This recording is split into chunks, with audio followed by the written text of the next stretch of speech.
से जुड़ी रही है इनकी पूरी जिंदगी। खबर गिरिडीह प्रखंड के परसाटांड़ पंचायत की है, जहां इस बार पंचायत चुनाव में पंचायत वासियों ने खपड़ेल मकान में रहने वाली कुंती देवी को मुखिया के रूप में चुना है।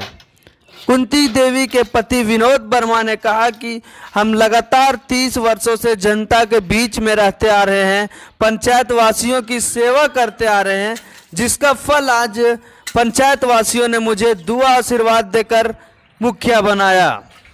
प्रतिनिधि ने कहा कि जिस तरह जनता ने हम पर विश्वास जताया है, उसी तरह मैं पूरी निष्ठापूर्ण तरीके से खरा उतरने की पूरी कोशिश करूंगा।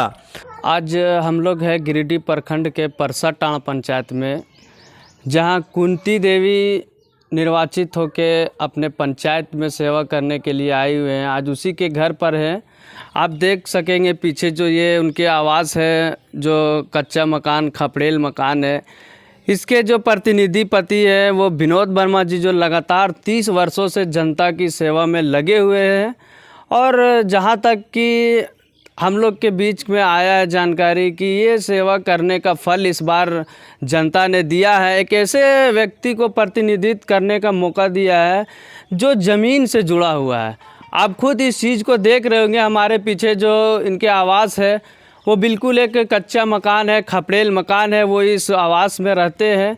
और इसी के साथ हम आज बात करेंगे कि जिस प्रकार से जनता इन्हें निर्वाचित करके लाए हैं, चुन के लाए हैं पंचायत में, ये किस तरह से विकास करेंगे, किस तरह से अपनी सेवा का निर्वहन करेंगे। बात करते हैं आज उनके प्रतिनिधि विनोद वर्मा जी से। सबसे पहले आप दोनों को जीत की बहुत बहुत बधाई। आप लोग इस पंचायत से, परसाटांड़ पंचायत से जीत हासिल किए हुए हैं। इसके लिए हमारी पूरी टीम की ओर से आपको बहुत बहुत बधाई। इस बार पंचायत चुनाव में विजय हासिल किए हुए हैं। जनता बहुत दिनों के बाद आप लोगों को परखा है, जांचा है, क्योंकि आप ज़मीन से जुड़े हुए लगातार जनता के बीच बने हुए थे।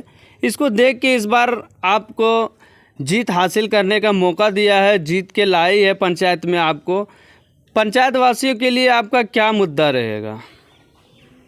देखिए, हम तो आज से नहीं, तकरीबन 30 वर्षों से राजनीति में हैं और बगैर जीते यहाँ की तमाम जनता का जितना सहयोग बन पड़ा है हमने किया है।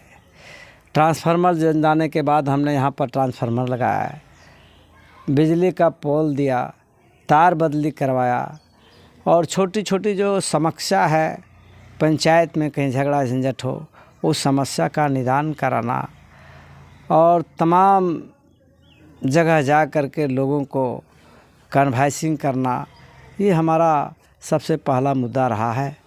जब हम नहीं जीते थे उस समय से ही हमने कहा कि भाई अगर हम जीत गए तो सबसे पहला काम मेरा होगा आप लोगों का लाल कार्ड और वृद्धा पेंशन और आवास निश्चित रूप से हम कराएंगे। बाकी छोटी छोटी जो समस्याएं हैं, झगड़ा झंझट और किसी तरह की जो समस्या है, वो सारी समस्याओं का निदान निश्चित रूप से हम करेंगे। ये मेरा पहला मुद्दा है। जीत के बाद आपका जो रहेगा विकास, क्योंकि महिला प्रत्याशी जीती हुई, आप उसके प्रतिनिधि हुए हैं, तो महिला के लिए क्या उत्थान करेंगे आप? जी हाँ, ये बहुत बड़ी आपने सवाल किया कि महिला के लिए हम क्या उत्थान करेंगे। जितना महिला है गांव में, छोटे छोटे ये जो काम है, तो एक लघु उद्योग होता है, कुटीर उद्योग होता है। हम चाहेंगे कि उस तरह की जो छोटा छोटा लाभ है कुटीर उद्योग से, जो लाभ मिलने वाला या लघु उद्योग से, उनको हम प्रयास करेंगे ला करके यहाँ की जनता के बीच में रखेंगे, जिनसे उनका रोजी रोटी बने और वो काम में व्यस्त रहे। तो ये सबसे पहली मेरा मुद्दा है महिला के लिए। और महिला समाज की जो प्रताड़ना होता है किसी भी प्रकार का, उसको हम रोकने का काम करेंगे और उनको हम सहयोग करेंगे। इन सारी समस्याओं से उनको निदान दिलाने का काम हम निश्चित रूप से करेंगे।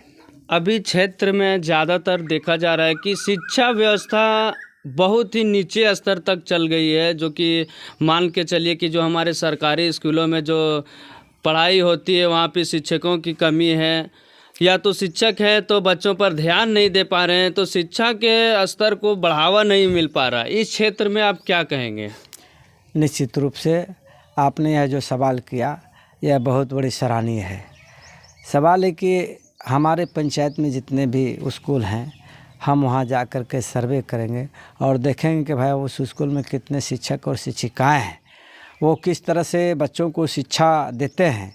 अगर कहीं किसी तरह की कोई गड़बड़ी होगा तो हम उनको निश्चित रूप से हम उनको आगे बढ़ाने का काम करेंगे, और यदि किसी तरह का कोई दिक्कत होगा तो उनको हम भरपाई करवाने का प्रयास करेंगे। अफसर से ये मेरा निगाह रहेगा।